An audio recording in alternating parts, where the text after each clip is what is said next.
ସାଙ୍ଗମାନେ ଜୟ ଜଗନ୍ନାଥ ଶୁଭ ସକାଳ ସକାଳୁ ସକାଳୁ ଟିକେ ମୁଁ କଅଁଳିଆ ଖରାରେ ବସି ଯାଇଥିଲି ଦେଖନ୍ତୁ। ତାପରେ ଏଇଠି ମୁଁ ବ୍ରସ୍ କରିଦେଇଥିଲି। ବ୍ରସ୍ କରିସାରିଲା ପରେ ଏଇଠି ବସିଥିଲି। ସିଏ ମୋ ଉପରେ ଫୁଲେଇ ହେଉଥିଲା। ତାପରେ ମୁଁ ଚା ବିସ୍କୁଟ୍ ଖାଇକିନା ଏଇଠି ବଡ଼ ମା ଦେଖି ତ ଏଇଠି ବଢ଼ି ପାରୁଥିଲା। ଦିଦି ଏଇଠି ଠାକୁର ପୂଜା ଥିଲା। ଟାଇମ୍ ପାଣି ହେଉଛି, ସେ ଟାଇମ୍ ପାଣି ୱେଷ୍ଟ କରିଛି। ତାପରେ ଆମେ ବାହାରି ଯାଇଥିଲୁ ରେଡ଼ି ହେଇକିନା ହନୁମାନ ଶୁଣ୍ଠା ମନ୍ଦିର ଯିବା ପାଇଁ। ତାପରେ ଏଇଠି ପହଞ୍ଚି ବଡ଼ ଦିଦିକି ଦେଖା କରିଦେଇଥିଲୁ ଦେଖନ୍ତୁ। ତାପରେ ଶ୍ରୀରାମଙ୍କୁ ଦର୍ଶନ କରିକି ଏଠି ଯାଇଥିଲୁ ମନ୍ଦିର ପଛରେ ଗୋଟେ ନଈଟେ ଅଛି ଦେଖନ୍ତୁ। ଆମେ ବାହାରି ଯାଇଥିଲୁ ସବୁ ନଈକି ଦେଖିବା ପାଇଁ।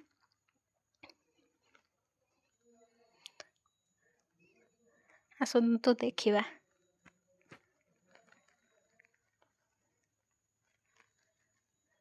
ମନ୍ଦିର ତ ମୁଁ ଏ ମନ୍ଦିର ଥରେ ଦୁଇଥର ଆସିଛି। ଶ୍ରୀରାମଙ୍କ ମନ୍ଦିର ସେତେବେଳେ ତିଆରି ହେଇନଥିଲା, କେବଳ ହନୁମାନ ମନ୍ଦିର ହିଁ ଥିଲା। ତେବେ ରାମଙ୍କ ମନ୍ଦିର ନୂଆ ତିଆରି ହେଇଛି। ନଈରେ କେତେ ପାଣି ଦେଖନ୍ତୁ। ନଈରେ କେତେ ସାରା ପାଣି ଅଛି ଦେଖନ୍ତୁ। ତାପରେ ମୁଁ ଏଠି ଟିକେ ପାଣିରେ ମସ୍ତି କରିଦେଇଥିଲି। ତାପରେ ଏଇଟା ହେଉଛି ମନ୍ଦିରର ବ୍ୟାକଗ୍ରାଉଣ୍ଡ ଦେଖନ୍ତୁ।